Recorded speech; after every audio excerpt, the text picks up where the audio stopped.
So I got off on April 1st off of I want to say 2-month and 25-day fast.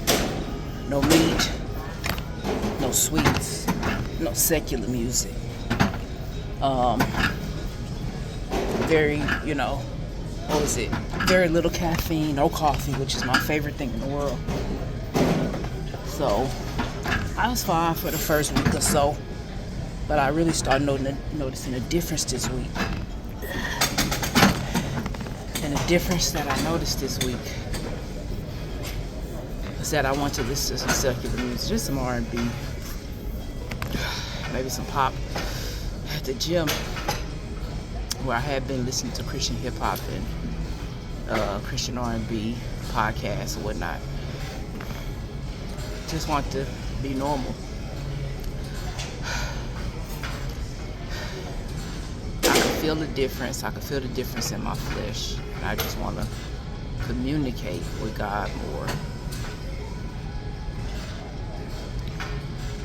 I want to communicate with Him more and to listen to some R&B songs that I heard over and over again. Eat some cake and eat too much of it. To do some regular stuff, it just ain't worth it, man.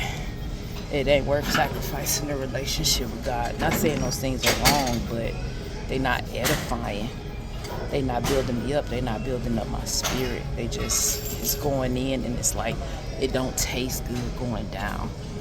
And so I just gotta make a decision, man. It's not that, I gotta listen to the secular music. It's just sometimes I don't want to listen to something about God. Like, it's just the truth. So I'm like, I can't fast forever.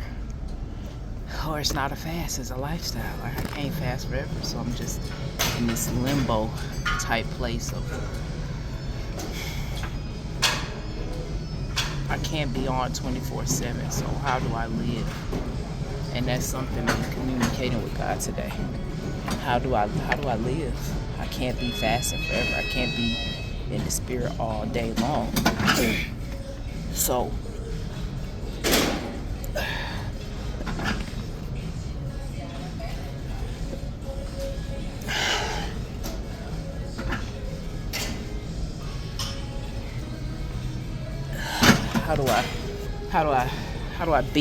how do I exist? I think that's a battle the younger generation has. How do I exist in a world where I don't want to be a part of the world? I don't want to be a part of the world, but I also don't want to be like a holy roller.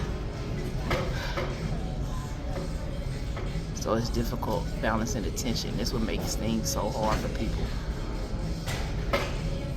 I know that some of the music that I didn't listen to over the fast was not bad music. But I missed that feeling of the Holy Spirit. And I think that's the point of going off the fast. To know that one, I gotta go back on one eventually. And two, He's valuable. He's valuable. People singing about love to people. And it's not within God's bounds of marriage. And it's Sade, your love is king. Your love rules. It's hard to listen to those lyrics when I know a human's love is not king and a human's love does not rule. So it's like it's not just a song anymore. I'm way past that point where it's just a song. So it's frustrating. You think it's just the music you're listening to. So it is difficult, but that's where, that verse, Hebrews 12:4, struggle against sin to the point of bloodshed. Struggle against sin to the point of bloodshed. To the point of bloodshed, struggle against sin. Because it is bloodshed. It is a sacrifice. Not being able to listen to a song that was normal before, but you way past that point. It is bloodshed. It is a sacrifice.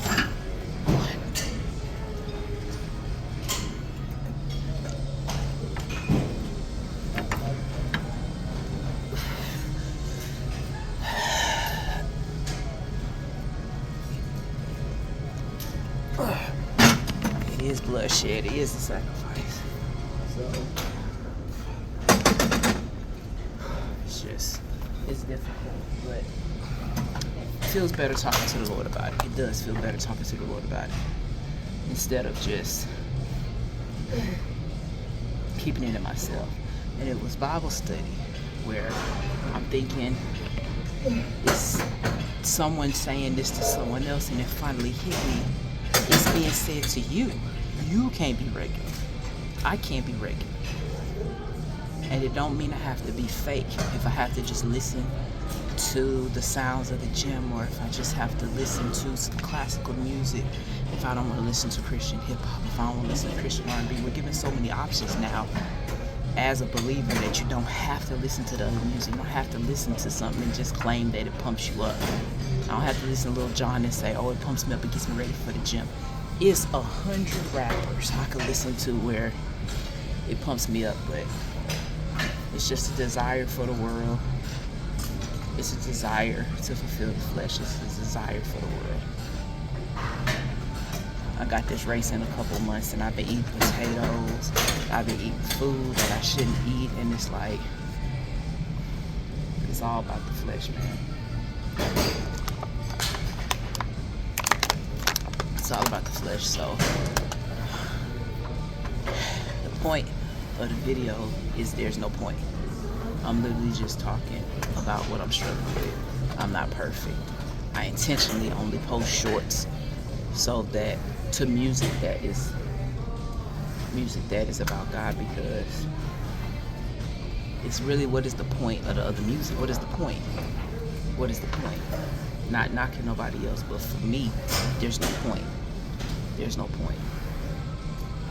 It doesn't do anything for my spirit. It doesn't do anything. It's just listening, and it may not be bad in God's sight, but it doesn't do anything. So I'm at the point where everything has to have a purpose. If I'm playing video games, it's because I need to relax. If I'm studying, it's because I need to pass the test. If I'm going to work, it's because I need to make money and learn how to have self-discipline. And if I'm listening to music, it needs to be doing something for my spirit and not just listening to it.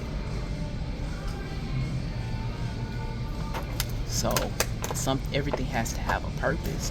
I'm drinking water because I shouldn't be drinking soda. I drink coffee because I want to stay woke, and I like the way it pumps me up. I like the way it tastes. Everything has to have a purpose. So what purpose does the music have? Go to the therapist. The purpose is to talk and not to keep everything inside. And even in that, I had to tell myself, you're going to the therapist and you're perpetrating. You're perpetrating who you really are. I'm not even telling her who I am. I'm not telling her what I really feel, my real experiences. I do say my real experiences, but how it really makes me feel. I'm still holding back even with her. And I'm paying for it. Like, no. Hold on, I ain't getting my leg right in there.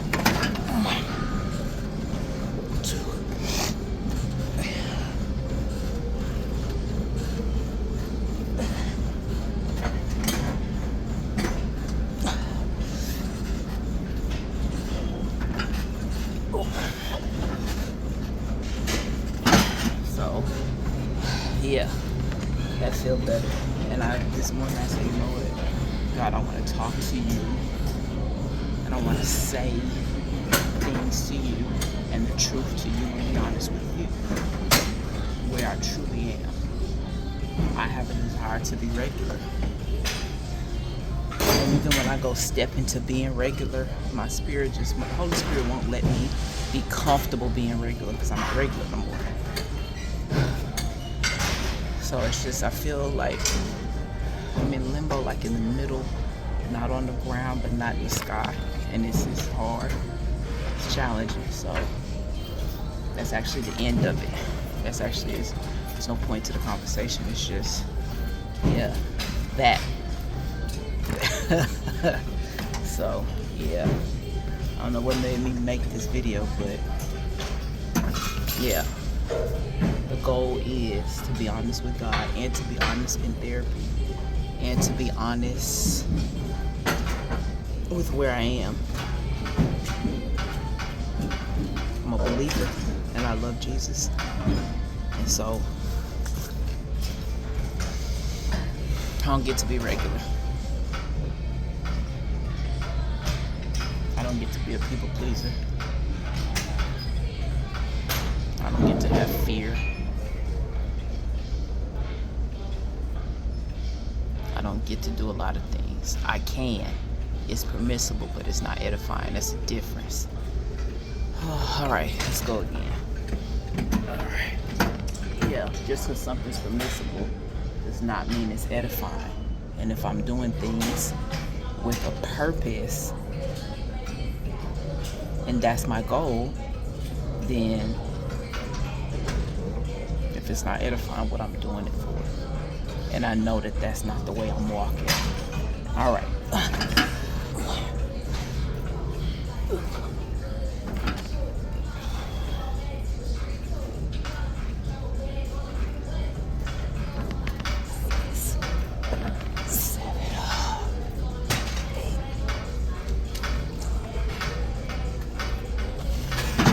I feel good. Okay. Do another one of them. Yeah, so that's why I'm at. I ain't no podcast, I ain't no blog, I ain't no vlog or none of that. I'm just making a video to release some of the tension in my chest. I just watched this video of this pastor apologizing to his wife, and it just made me think about something. I wasn't completely honest in therapy yesterday, and that bothers me. One thing I am honest, I was honest about, is she asked me, when I want to come back, 1 week or 2 weeks.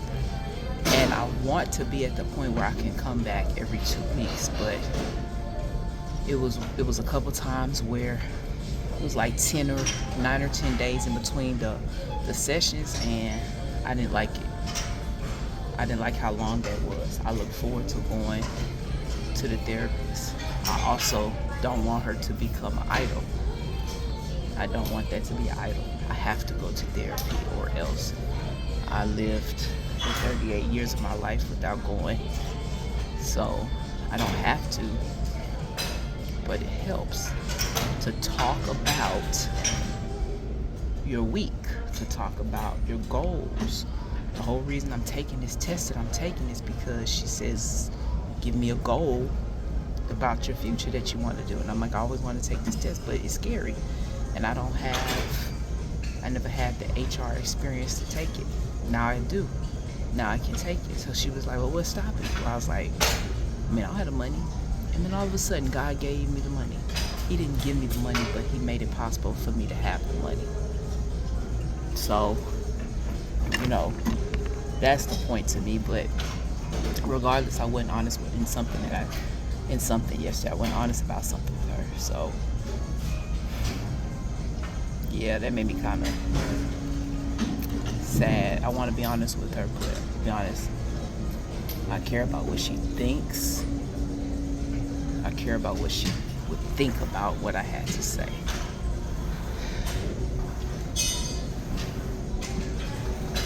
So next week I have to be honest about how I wasn't honest. So I always, in my mind, I'm just like, if I start this, I can't go in here lying to her. I can't go in here lying to whoever it is. I can't go in here and lie. That's stupid. You paying to lie? That's stupid. Not productive. So, I don't want to lie. I just gonna go be honest. She's a therapist. I'm sure I won't be the worst person she's seeing today. And if I am the worst, which I don't believe I'm the worst, just to be transparent, I don't believe I'm the worst. I be seeing some people come up out of there. That's that judgment right there. That's the exact judgment that I don't want to be judged with. Girl, bye. Okay, yeah.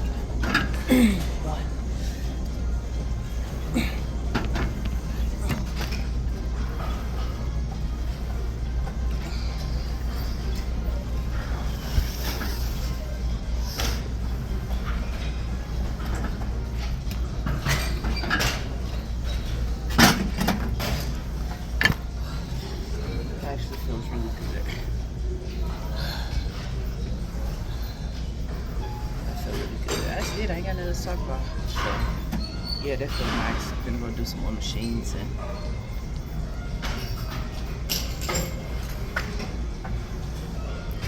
some more machines, and go home and try to be productive. My last off day, so I don't want to waste it. Yep.